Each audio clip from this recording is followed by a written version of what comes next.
bring it back. So I'll have a talk. If you're a sim racer or a club racer, I'll talk you through what I'm looking to do as a driver around here.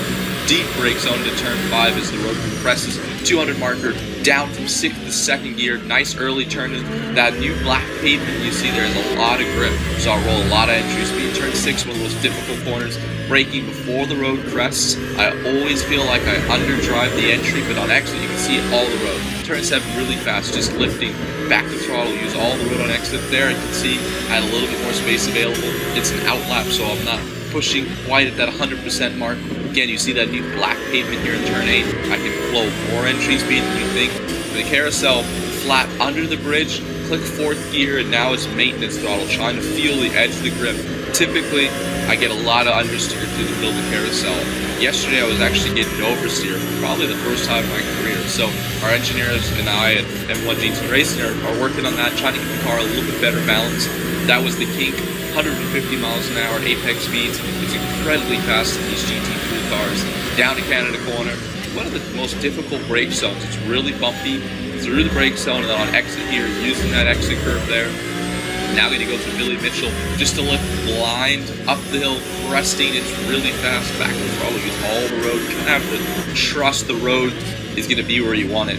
Turn 14 again, where a lot of people have difficulties on this racetrack because there's no sight picture. It's hard to see. So really trying to get down an apex curve, early throttle. As you can see, it's a long straightaway once again here at Road America. Time to breathe.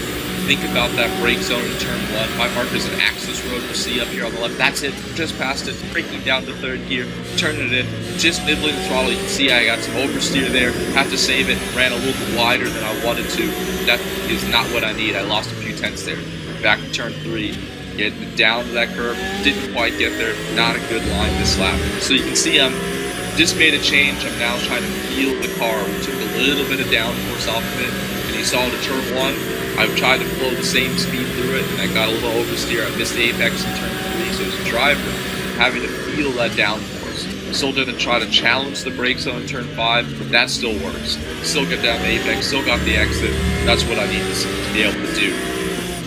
Now, as a driver as well, as we take some downforce off, it makes you a little bit more nervous on entry there, cresting. So you see I didn't use the road all the way on exit in 6. It's because I maybe was a little bit more conservative than I needed to be. So you're always continuously having to readjust to the limits of the car as the tires go down, the fuel loads go down, and then we're also making changes through practice. This weekend as well, I'm sharing the car with Wolf Boland, so together we're having to split some practice times and figure things out a little bit quicker. And as a driver, that just makes you need to get out of the box to go that much faster. As you can see, going through the kink, it's a bit of a difficult place here at Road America to be able to do that. But the confidence this Audi R8 LMS gives me is makes my job a little bit easier. Going through Canada, you can see we're starting to catch a little bit of traffic from the GT Cup guys this weekend. And once again, as a newcomer to the series, we have to learn the tendencies of the drivers, who realizes you're coming up behind you, who doesn't, and know how aggressive that you can be when you're passing slower traffic. Going to get a nice draft here up the front straightaway. That's really exactly what you want. You're going to see he's waving. You can see his hand moving there. I now know he sees me. He's going to let me by on the inside. He wants me to pass him here. So that was always really helpful as a faster class to know, hey, okay, he sees me. I can really push by him and not have to worry as I catch some more traffic coming up in front of me again. Turn 1, a bit better that time. Again, probably broke a little bit earlier, rolled a little bit less speed, and I got to figure out as a driver, is that better? Are we gaining enough speed down the straightaways to make up the time that we're now being a little bit slower through the corners? So this is where the gameplay between the engineering staff and the driver really comes into play. As a driver, I almost always, feel-wise, want more downforce, especially when you're not around other cars. It's hard to tell how you are straight line unless you're really in a pack, and a lot of times we don't know that until we're out there racing or looking at the top end trap speeds for practices.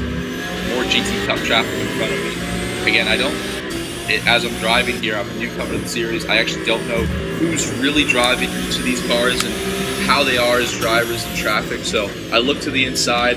I think better of it. He doesn't want to let me by. He's also probably trying to battle a little bit with the car in front of him. So trying to be patient here, pick my spot through the carousel. You can see that we are a lot faster with the downforce through here, but they're just as fast as us off the corner with their horsepower.